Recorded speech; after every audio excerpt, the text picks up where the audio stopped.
El fin de la burocracia. Los sistemas burocráticos, tanto en el gobierno como en las compañías, son una clase en extinción.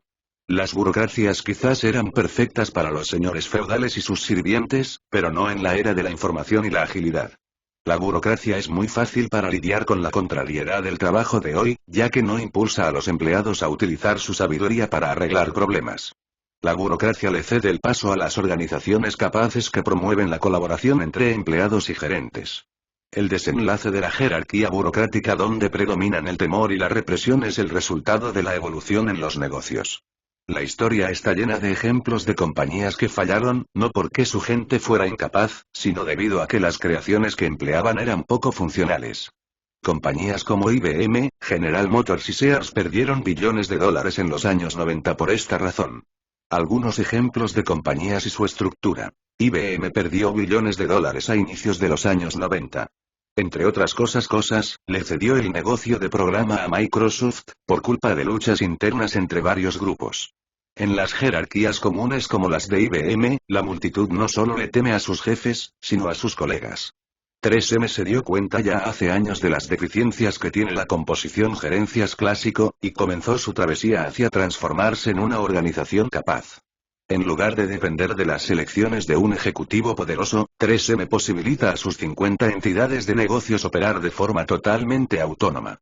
Para sorpresa de numerosos, las entidades parecen trabajar como estados confrontados, en lugar de como las divisiones de negocios esclavas que fueron en algún instante.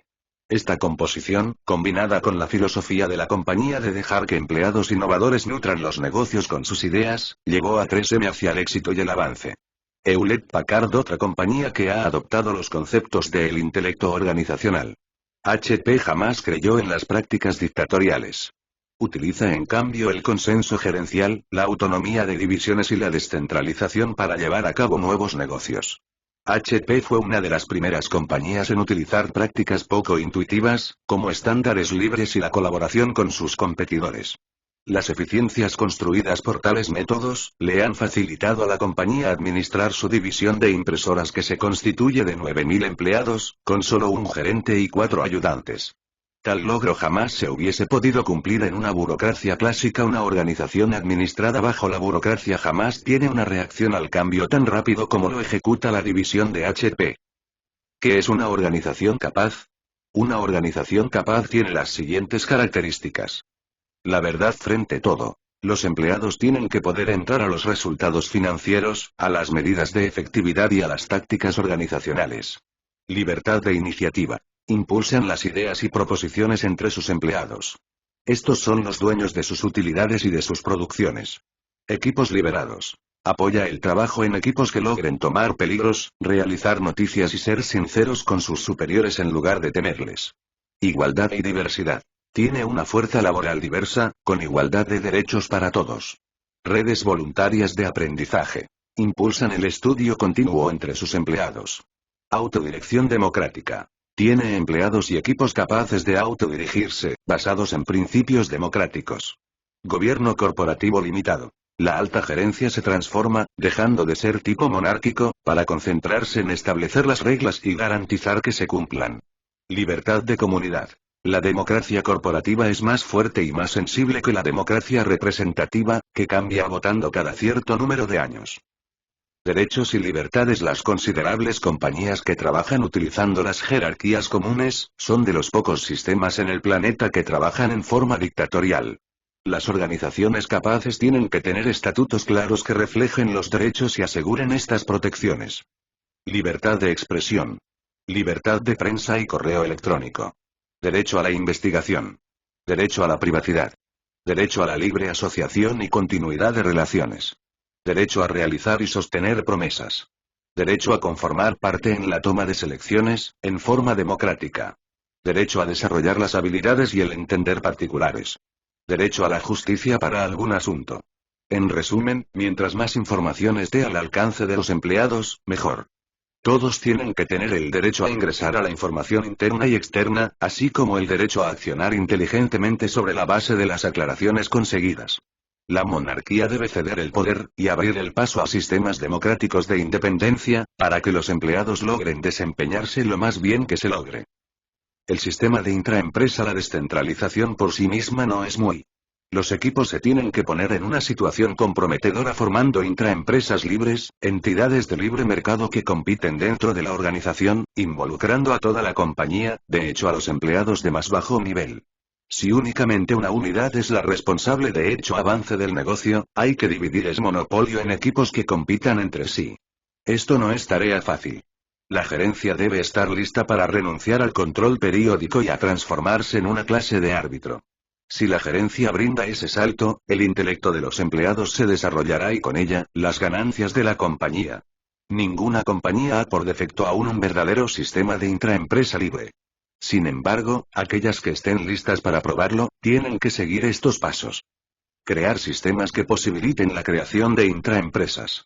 Establecer instituciones que definan y registren la participación común en la intraempresa. Crear un sistema para registrar acuerdos y contratos. Crear un sistema de justicia interna rápido y eficiente, con cortes y jueces. Crear un grupo de leyes comerciales internas, y promueva la participación de los empleados en la organización, para incrementar la cooperación entre los distintos sistemas. Los equipos liberados formarán las bases de algún sistema exitoso de intraempresa libre. Los empleados de las jerarquías burocráticas comunes tienen muy temor como para correr peligros y ser sinceros con los gerentes, los equipos no. Gobierno limitado. El monarca, el gerente general o CEO, de la burocracia moribunda, debe transformarse en algo semejante a un gobierno europeo y concentrarse en garantizar los derechos de los empleados, equipos e intraempresa. Establecer las instituciones del mercado de adentro. Proporcionar un sistema de justicia. Proveer límites que cuiden la reputación, integridad y fondos de la compañía. Intervenir cuando una unidad trate inadecuadamente a los individuos, empleados, otros entes externos o al medio ámbito. Proporcionar una red de seguridad frente al desempleo y el precaución de la salud para todos los empleados. Promover los estándares organizacionales para la contabilidad y la compatibilidad de bienes y prestaciones. Promover el diálogo sobre el futuro de la organización. La gerencia democrática debe estudiar a pensar en el riguroso periodo.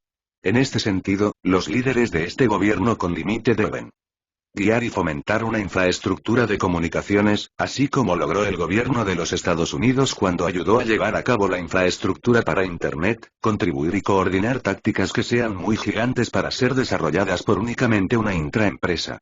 Jugar un papel destacable al establecer presencia en nuevos territorios, nuevos países, recientes categorías de producto o nuevos segmentos de individuos. Promover el progreso de habilidades y competencias fundamentales para la organización. Más allá de los resultados financieros, la independencia del empleado y su actitud de accionar, tienen la oportunidad de no solo llevar a cabo mejor los resultados financieros de la organización, sino al planeta también. Las organizaciones burocráticas que solo hacen caso de los mercados, tienen el potencial de hacerle colosal daño a la comunidad. En otras expresiones, los mercados libres no curan todas las patologías. La independencia de mercado tienen la oportunidad de realizar más rico al rico, agrandar las desigualdades sociales, promover el consumo, y subir las ganancias a corto periodo, ignorando asuntos verdaderamente indispensables como el medio ámbito. Si los sitios de trabajo fueran más igualitarios, los trabajadores podrían tomar más presente las consecuencias a la extendida de sus acciones, algo que no tienen la oportunidad de realizar en las jerarquías burocráticas. Una declaración de intraempresa libre. Todos los principios de la organización capaz tienen la oportunidad de combinarse en el siguiente ejemplo de lo que es un manifiesto de libre intraempresa. Primero, los trabajadores en una libre intraempresa, no son empleados, palabra que conota y piensa legalmente subjugación frente jefes, sino agentes independientes. Nadie dentro de un sistema de libre intraempresa es dueño de la labor del otro. Las intraempresas son poseídas en forma mutual por todos sus pertenecientes. Cada miembro propietario tiene asegurado el derecho de expresarse, independencia de asociación, independencia de transmitir con anticipación que se marcha y tomar otro trabajo dentro de la organización, y independencia de trabajar para otras compañías en su instante de independencia, siempre que no sean de la competencia. La organización se actúa por el comienzo de la intrapropiedad, la cual garantiza que los trabajadores e inventores posean las utilidades y las invenciones que creen, bajo la creencia que la compañía trabajará mejor si el empleado es dueño de sus propios activos.